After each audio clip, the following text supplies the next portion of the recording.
Unfortunately, the sports media, the athletes themselves, the leagues themselves have decided that they need to virtue signal as hard as they possibly can because of this, because of Roe v. Wade getting overturned, to the point where you have ESPN anchors, people who are hosting NBA draft stuff. Malika Andrews interrupts the broadcast and gives a 2-minute diatribe about women's rights. ESPN's Malika Andrews interrupts NBA talk to rebuke Supreme Court for overturning Roe v. Wade.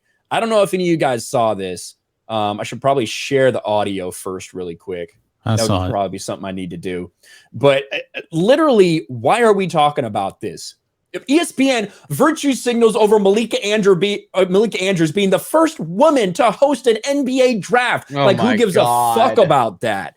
And then just a day or two later, this is her. Look how mean she looks right there. Yesterday, the sports world celebrated the 50th anniversary of Title IX, which bans discrimination based on gender in education, including sports. Well, Title IX is in the past. Now we're just letting trans people compete everywhere. Exactly. So what do women's equality in sports even mean? But today, the Supreme Court here we go. overturned Roe versus Wade, declaring that the constitutional right to abortion, upheld for nearly a half century, no longer exists. There is no constitutional right. That's why this got overturned. That's very simple. Regardless of your opinion on anything, even Ruth Bader Ginsburg said that it was not like a good ruling. Said it was bad law. Said it was bad law. So it's not a constitutional right. It's going back to the states. That's what everyone's freaking out about.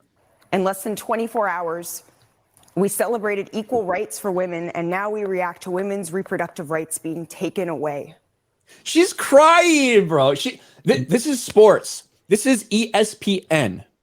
This is why people have tuned you out. This is why your ratings are dog shit. This is why people don't care. Same thing with all the sports leagues. Why is this being addressed right now on ESPN? This is pathetic, dude. And this is an acting performance, what she's doing. Okay. She gets an Oscar for me. She's acting. She doesn't actually care this much. This is what social media has become. It's become a performance. And then you hear them try and say other people are doing the very thing that they're doing because it's all about projection. Like, do you think that this chick actually went home and cried? Do you really think that? Do you think that? No, I don't know. I don't know. It's tough to tell with some of these woke lunatics. You know, we've seen the meltdowns that are happening across the country. So I think that it's obviously a performance for the camera. There's no doubt about that. But the thing that I think is bullshit, that ESPN, this is the same company that would not allow Sage Steele to have a political opinion on another podcast. Right. They suspended her. They benched her. They took things away from Sage Steele because she had, I know what could be described as a potentially right-wing opinion that she had for like a sentence or two on Jay Cutler's podcast. But they're allowing women like Malika Andrews to go full left-wing lunatic on their show, on their platform. Because she has the right political beliefs. She thinks the same way as Disney, ESPN. Yeah, imagine if someone would have got up there and talked about the insurrection in Arizona on ESPN. I wonder how that would have gone. You know, the inciting insurrection moment and how this is a threat against our democracy and lawmakers are being held up. And what would have happened? They would have been silenced immediately. You know, imagine this. If this was Sports Center and Sage Steele actually went on TV and she just briefly just said this. It's a good day because babies actually have an opportunity to have a chance to live.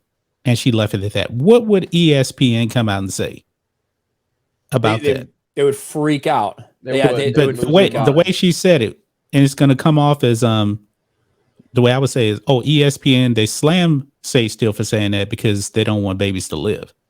So if I'm Sage Steele and I was actually saying it, I would have said it like that.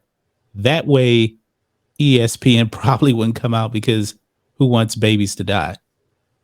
Yeah. Well, and the thing is, John, you know, like even though we all probably agree with that, right? With someone coming out and saying that and then making their personal opinion known, I don't want that on ESPN. Like, True. if I'm tuning in for the NBA draft, I don't want someone coming in saying it's a great day for life or whatever, because that's not why I'm watching ESPN.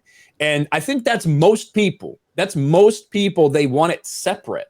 But unfortunately, the way ESPN's operated over the last several years, this is what it is. And now you have the sports media that are virtue signaling so hard and making their coverage about a Supreme Court decision that has nothing to do with sports.